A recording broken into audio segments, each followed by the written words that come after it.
Assalamualaikum, hai guys. Kali ini kita akan membahas mengenai sel elektrolisis. Sebelumnya, kenalin, aku Asri Safira Fadila dari S2 Pendidikan Kimia Dikbi 2021.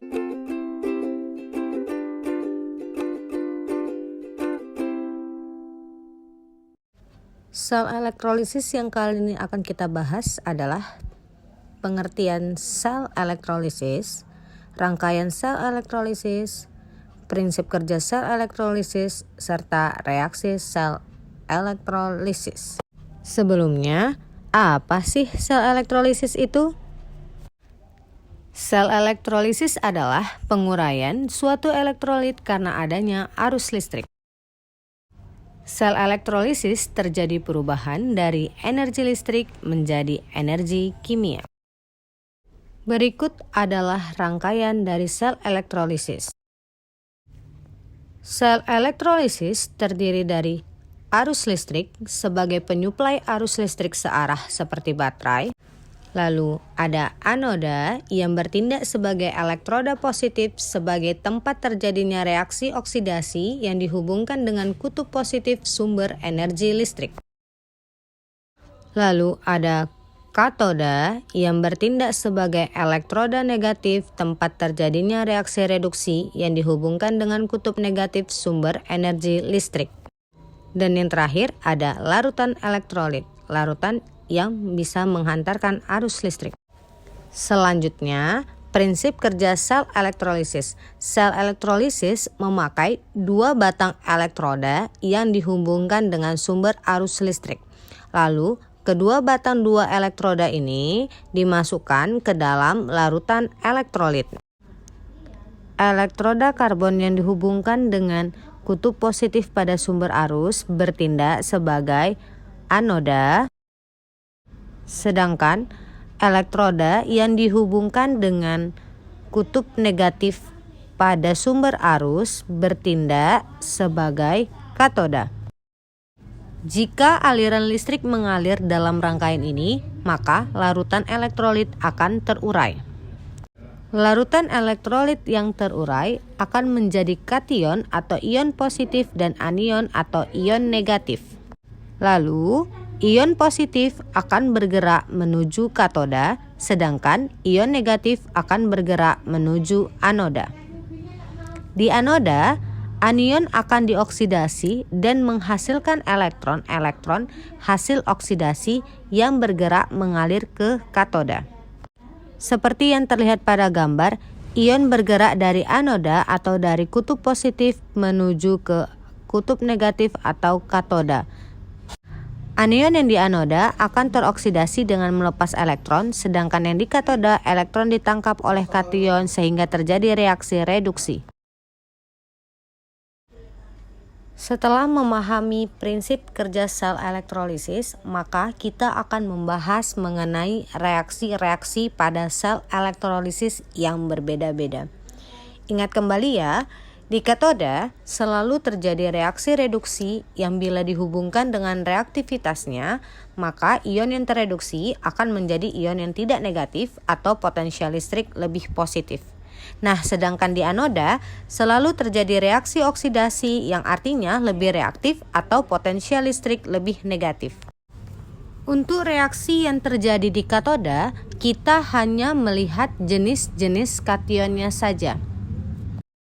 Nah, bila kation ion hidrogen atau positif, maka hidrogen akan tereduksi membentuk gas hidrogen. Nah, hidrogen yang tereduksi itu dalam fase larutan ya. Sedangkan bila kation ion berasal dari logam 1A, 2A, Al, dan Mn, maka yang tereduksi adalah air yang akan membentuk ion hidroksida dan gas hidrogen. Nah, ini terjadi dalam fase larutan atau lelehan. Sedangkan reaksi di anoda dilihat dari jenis elektrodanya, apakah dia reaktif atau inert. Bila reaktif, maka elektroda akan teroksidasi yang dari logam dan akan membentuk ion non-logam. Sedangkan bila inert, yang terjadi selain di platina, emas, dan karbon grafit, lihat pada anionnya. Jika anionnya adalah ion halidah, maka ion halidah akan teroksidasi sesuai dengan persamaan berikut. Nah, X di sini bertindak sebagai ion halidahnya ya, seperti fluor, klor, bromin, dan iodin. Sedangkan bila anionnya ion hidroksida, maka akan membentuk air dan juga gas oksigen. Bila anionnya asam oksalat, maka yang teroksidasi adalah air yang akan membentuk ion hidrogen dan juga oksigen. Sebagai contoh, pada sel elektrolisis adalah NaCl. NaCl akan terurai menjadi unsur penyusunnya, yaitu Na dan Cl2. NaCl termasuk reaksi redoks, di mana Na akan mengalami reduksi sedangkan Cl akan mengalami oksidasi. Reaksi ini terjadi secara tidak spontan, artinya tidak dapat berlangsung karena tidak memiliki energi. Seperti yang telah dijelaskan sebelumnya, lelehan NaCl ini nantinya akan membentuk Na positif yang ketarik ke katoda dan Cl negatif yang ketarik di anoda. Pada baterai, arus mengalir dari kutub positif ke kutub negatif. Hal inilah yang mengakibatkan elektron ketarik dari anoda dan membuat ion Cl negatif dari anoda teroksidasi membentuk gas klorin. Elektron yang dilepaskan dari anoda dialirkan ke katoda oleh baterai dan kemudian ditangkap oleh ion Na positif sehingga tereduksi membentuk logam Na. Nah, logam Na inilah yang nantinya akan membentuk padatan yang menempel pada katoda.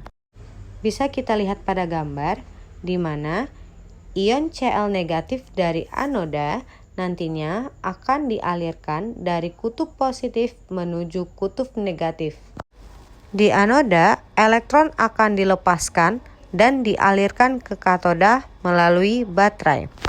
Di katoda, ion akan ditangkap oleh Na positif sehingga tereduksi membentuk logam Na. Nah, logam Na inilah yang nantinya akan membentuk padatan dan akan menempel pada batang elektroda karbon di katoda. Ini merupakan reaksi sel elektrolisis yang terjadi pada senyawa NaCl, di mana Na terjadi di katoda. Na mengalami reduksi, sehingga katoda mempunyai persamaan reaksi 2H2O yang akan membentuk gas hidrogen dan juga ion hidroksida. Jangan lupa ya, di penjelasan sebelumnya, di mana untuk menentukan reaksi sel pada katoda dilihat dari kationnya. Karena kation yang berada di katoda adalah Na dan Na berasal dari golongan 1A, maka yang dioksidasi adalah H2O yang akan membentuk hidrogen dan juga ion hidroksida. Sedangkan di anoda dilihat dari anionnya. Karena anoda di sini yang bertindak adalah Cl negatif dan Cl negatif adalah ion halida, maka 2 Cl negatif akan membentuk gas klor.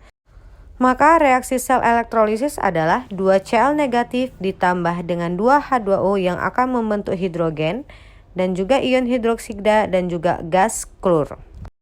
Nah, sudah jelas untuk materi pada sel elektrolisis kali ini.